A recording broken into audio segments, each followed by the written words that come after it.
Ամեն առավոտ հուշերս նորից ինձ տանում են այն զմրուխտը հեռուն, ուր իմ մանկության ոտնատեղերից անձրևաջուր է խմում եղջերուն։ Ինձ այն ծաղկաբույր լեռներն են տանում, այն բարձունքներն են ինձ տանում կրկին,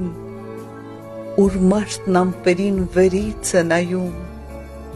վերից է նայում արծվի ճախրանքին, և այն տնակն են տանում ինձ դարձյալ, որ օտանի մոր, բարդ ու շվախուն, որտեղ հանգչում է մի համեստ անցյալ, և մի փառավոր գալիք է ծաղկում։ Այն նվիրական տնակն են տանում, որ հետո այսքան մեծացավ, ինձ համար աշխարհ դարձավ աշխարհում, և անեզրական հայրենիք դարձավ։